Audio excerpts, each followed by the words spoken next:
can be considered the real father of English novel. He was a journalist, so his style was objective, realistic, matter of fact. He started writing novels late in his life. He was 60 years old when he wrote his first novel, that is Robinson Crusoe. In his novels, we find objective descriptions of people, objects, places, because he wanted to give us the illusion that what we are reading is the truth, that his stories really happened.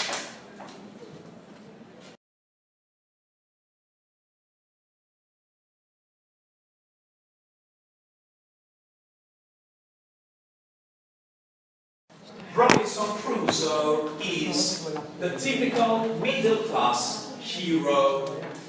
In fact, he belongs to a middle-class family. His father was a wealthy merchant. But Robinson rebels against his father's will. He doesn't want to work for him. He wants to become a sailor. And in fact, he leaves. His first trip to Morocco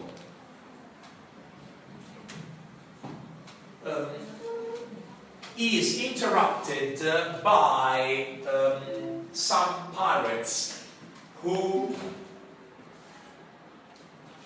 track them. He is able to escape with an Arab guy, but he sells him to the Portuguese crew. The Arab guy will be free if and only if he converts himself to Christianity. The captain of this Portuguese crew helps Robinson to buy a plantation in Brazil.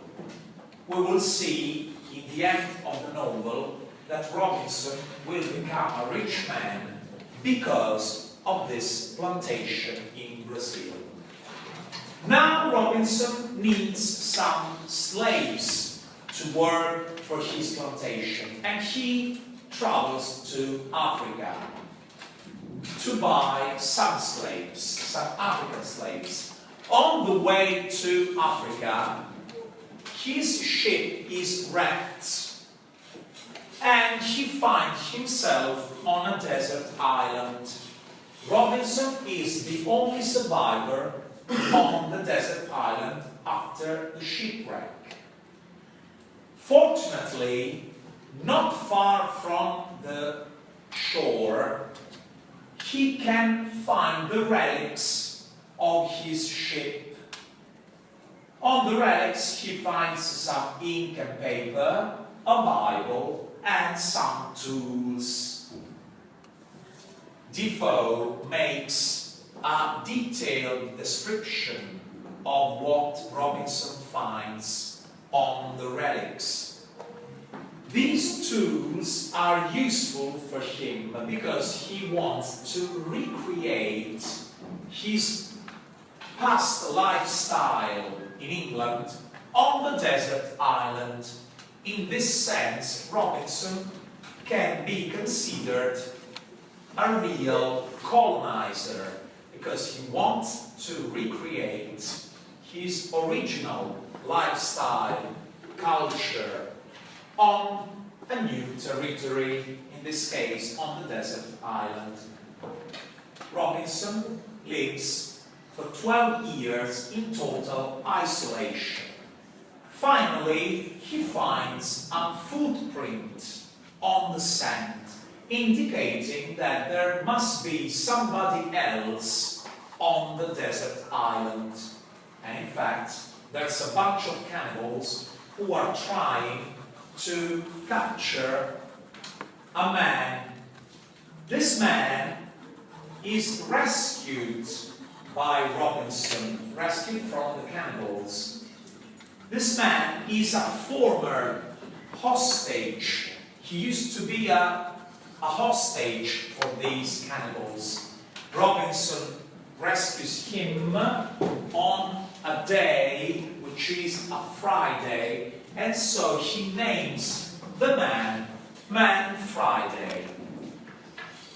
It must be noted that Friday is not a real man. Not a real name, sorry. Not a real name for someone who is not a real man, in Robinson's opinion. Man Friday is an inferior creature.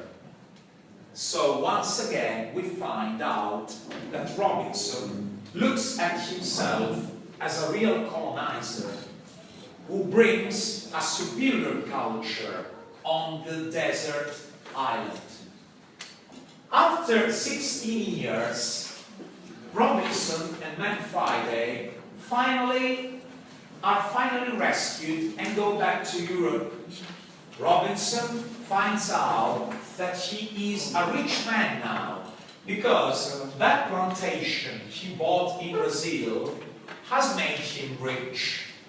He makes himself a family, he now has 3 kids, and he earns a huge amount of money, which Defoe says is £600,000. So we are informed of the exact amount of money Robinson earns from the plantation in Brazil.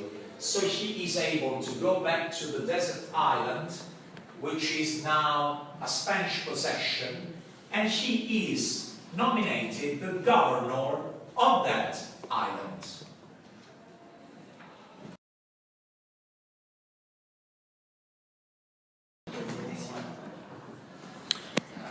The symbols, the themes, the motives in this novel. First of all, before Robinson goes on a trip to Morocco, his father tries to convince him not to leave. His father's speech is very important, because his father tells him about middle-class people and the fact that the middle class is the most perfect, is the state which is closest to happiness. Noble people, rich people, are often slaves to their vices. Poor people have to work really hard to survive. So the best state in the world is the middle state.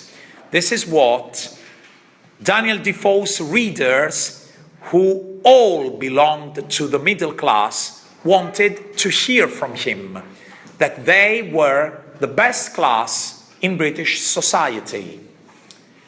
But the fact that Robinson's father didn't want his son to leave means that he didn't approve of this trip, of these adventures, which encourages us to consider Robinson's adventure his original sin. And in fact, the shipwreck,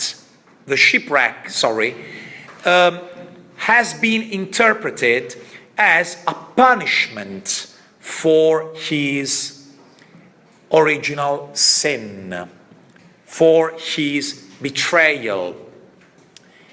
On the desert island, Robinson suffers from a severe fever.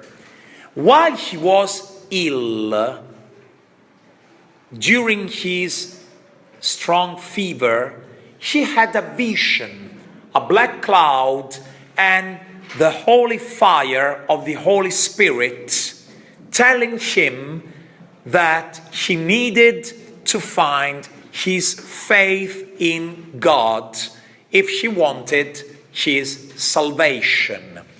From this moment, the Bible, which he had ignored, becomes his best friend. He constantly reads the Bible looking for answers to his questions. The first person Robinson meets on the desert island is himself. What he gets to do is understanding his true nature, is understanding his place in the world, understanding that he was the only one who survived the shipwreck for a reason, because it was God's way of making him a better man. He starts understanding that he is part of God's plan, that God has a plan for him, and that he is gonna be saved in the end. The fact that Robinson ends up becoming a rich man because of the plantation in Brazil is a confirmation that God has a plan for him and that he is one of the chosen people. Moll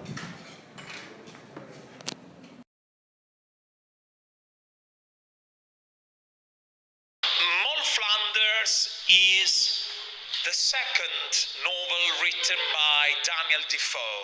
The protagonist, that is a female hero, which is something new in itself, because never had a woman been the main character of a novel, is born in the Newgate prison from a woman who has been sentenced to death, but finally repents and is sent to Virginia, that is a British colony in America instead.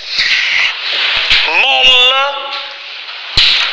is grown by a group of gypsies when she was very young, when she was approximately 3 years old, but she finally escapes the gypsies and goes to a orphanage. She is finally adopted by a nurse who works in this orphanage. This woman has 2 sons. Moll is seduced by the elder one, but finally marries, and this is her first marriage, marries the younger one, from whom she has 2 kids. But this man dies and she becomes a widow. She pretends she is a rich woman and meets another man who becomes her second husband. This man goes bankrupt and Moll is abandoned. But she soon finds another man, a really decent guy. She marries him, they move to Virginia, and when he introduces to Moll his mother, Moll finds out that the man is her natural brother, because the woman is her mother. So she leaves him and their kids. She goes back to England and gets married for the 4th time. But this man was actually a married man. Then she meets a banker who is another married man. She goes in trouble, she has trouble with money, and so she has to become a thief and a prostitute in order to survive. Daniel Defoe describes the first episode when Moll becomes a thief and a prostitute. Only for a little moment, only for a while, she feels sorry for what she has done, but then she understands that she has to steal and sell her body in order to survive. Finally, she is sentenced to death for becoming a thief, but her life is saved because she repents just like her mother did. She goes to Virginia and finds out that the plantation she had bought with the help of one of her husbands has made her rich. She becomes a rich lady. Nobody knows about her bad reputation in England, but everybody admires her because she's so elegant. She comes from England and she's very rich. She becomes a respectable woman. This proves that Moll Flanders was also one of the chosen people, that God had a plan on her too, just the same as Robinson Crusoe. Both Robinson Crusoe and Moll Flanders are really nicknames, because Daniel Defoe doesn't want to inform the reader about the real name of his characters. This reinforces the idea that the facts told in the novel are true, and so Defoe doesn't want to tell everybody about some people's crimes. This gives a sense of objectivity, of realism.